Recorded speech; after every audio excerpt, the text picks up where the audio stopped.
अपना दुख, अपनी तकलीफ़ें हर किसी को सबसे बड़ी नज़र आती है, लेकिन असल में बड़ा वो ही है जो खुद की बड़ी से बड़ी तकलीफ़ छोड़कर सामने वाले की छोटी सी तकलीफ़ को भी महसूस कर सकें। तो फ्रेंड्स, मैं हूँ मीनू और सुनाती हूँ आपको मोहन काका की कहानी, जो माधोपुर और आसपास के इलाकों में कई सालों से चिट्ठियाँ बांटा करते थे। हर घर को लगभग जानते से थे।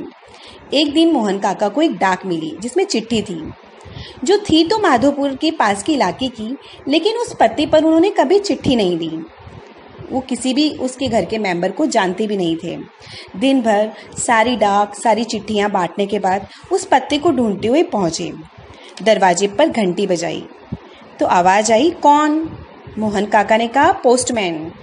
फिर अंदर से आवाज़ आई, चिट्ठी को दरवाजे के नीचे डाल दो, हम बाद में ले लेंगे।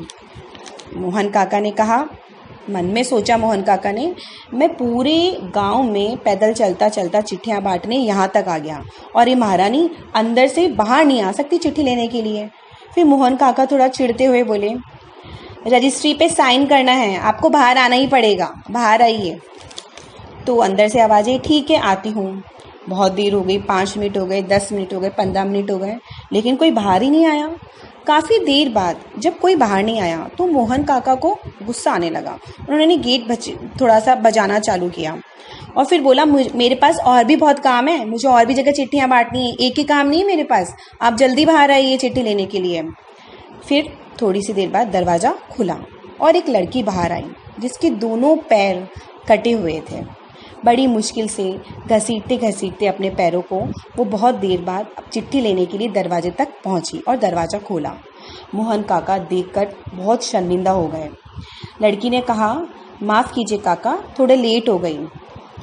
मोहन काका ने कहा, नहीं नहीं कोई बात नहीं, और चिट्ठी रजिस्ट्री पर साइन कराया और चले गए।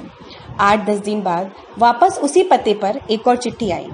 मोहन काका जैसे ही दरवाजे पर उन्होंने घंटी बजाई, मोहन काका ने घंटी बजाते के साथ ही उन्होंने बोला कि आज बाहर आने की ज़रूरत नहीं है, मैं पोस्टमैन हूँ और मैं चिट्ठी दरवाजे के नीचे डाल रहा हूँ, आज साइन भी नहीं करने हैं। तो अंदर से आवाज़ आई, नहीं नहीं मैं बाहर आ रही हूँ, आप रुकिए। मोहन काका रुके रहे। लड़की बाहर आई और अपने हाथ में एक छोटा सा गिफ्ट लेकर आई। मोहन काका देखने लगे कि ये क्या है। उसने मोहन काका को वो गिफ्ट दिया और बोला, काका ये आपके लिए है और चिट्ठी के लिए शुक्रिया।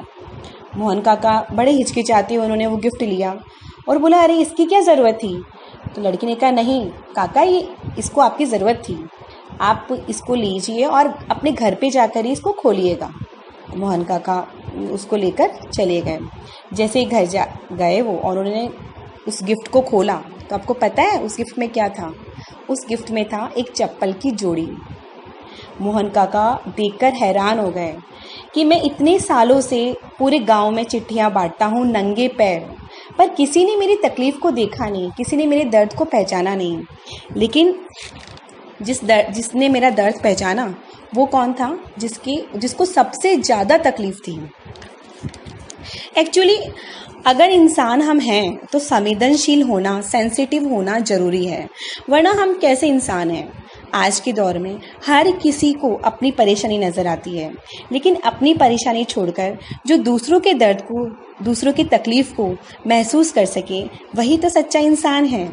एक पैर कटी हुई लड़की में दूसरे के दर्द को समझने की कहानी से संदेश छुपा हुआ है। आइए इस मैसेज को लेते हैं और किसी का दर्द समझने की कोशिश करते हैं, किसी के नंगे पैरों को चप्पल देते हैं। Thank you friends.